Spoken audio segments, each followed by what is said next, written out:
Not a one of them gave a damn about democracy when they pulled Biden off the ballot and dropped Kamala Harris in without a single Democrat primary voter voting for him. And you know what? Not a single Democrat is here today because not a single one of them gives a damn about the fact that they lied to the American people for 4 years. They knew. Every one of them knew that Joe Biden was mentally not competent to do the job. The White House press secretary, she knew when she stood in front of the American people and lied over and over and over again. And they're not here because they can't defend themselves. Ought to ask, why doesn't a Democrat care? We heard about the moral responsibilities of a staffer. How about an elected senator who knows damn well that if we get into a war and Iran is preparing to fire a nuclear weapon at the United States, that the commander-in-chief is busy playing with his jello? Ted Cruz just dropped a constitutional bombshell that had the entire hearing room stunned. He revealed shocking statistics about Biden's use of autopens that expose something far more serious than anyone realized. The numbers he presented paint a disturbing picture of presidential authority being outsourced to machines. Don't click away. You need to hear these statistics and what this means for executive power. Stay until the end for the complete breakdown. Senator Cruz. Thank you, Mr. Chairman. The Biden administration may go down in history as the most brazen constitutional fraud in American history. A Potemkin presidency fronted by a failing puppet with staffers behind the scenes pulling the strings. This is not political hyperbole. The American people saw it with their own eyes during the June 2024 debate.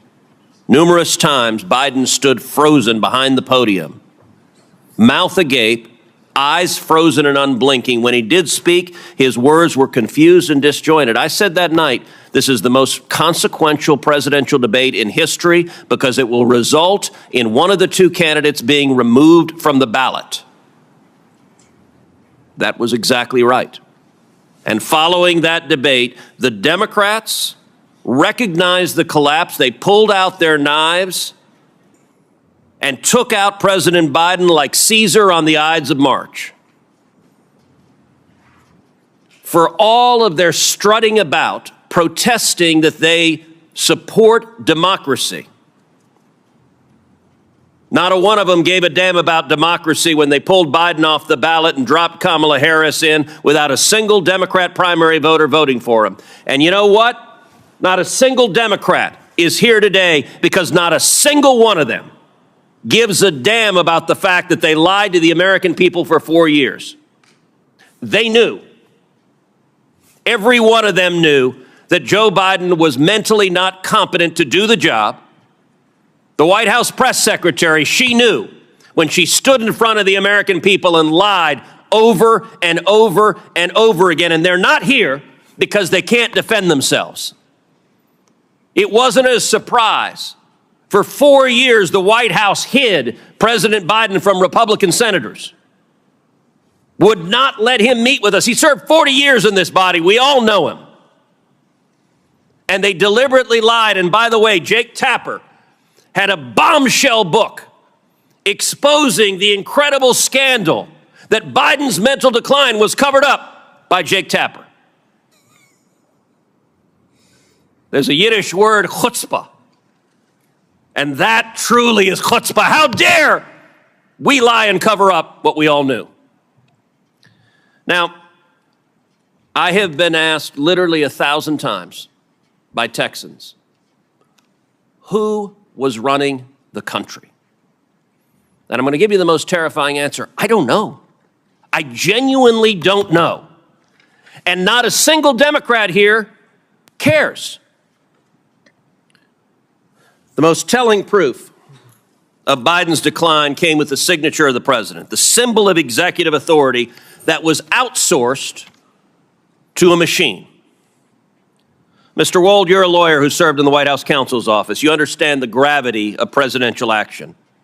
Does the president's signature carry legal and constitutional weight under Article 2? Yes. Is the act of signing an executive order or signing a law or granting a pardon a delegable duty of the president? So in that opinion in 2005 from OLC, they said essentially that an autopen could be used by a subordinate, but the president's determination as to sign the document can never be delegated. Can that authority be transferred to a staffer or machine without the president's explicit authorization? Never. And if you look at the statistics are stunning. In 2021, President Biden issued 78 executive orders. None were signed with an autopen. That first year of the presidency, Biden, I suppose, was relatively lucid, and 78 executive orders he signed by hand. The second year, however, we see the autopen emerge. The first autopen executive order was issued on July 15th, 2022. After that day, 100% of the executive orders issued in 2022 were signed by an autopen. In 2023, Biden issued 24 executive orders. 16 were autopenned. In 2024, Biden issued 19. 14 were autopenned. In 2025, Biden issued 14 executive orders. Every single one was autopenned. Mr. Wald, let me ask you as a legal matter, if there's a law that's passed both houses of Congress and it goes to the White House, and a staffer autopens signing that law without the president's authorization, is that law legally passed and signed into law? No. If an executive order is issued and a staffer autopens it without the president's authorization, is that executive order legally binding? No. And if a pardon is issued from the President of the United States and a staffer autopens it without the president's authorization, is that pardon legally binding? No. Under the Biden White House, the ceremonial song, "Hail to the Chief," was effectively replaced with "Hail to the Pen." And it was an outright assault on democracy. And every reporter covering this ought to ask, why doesn't a Democrat care?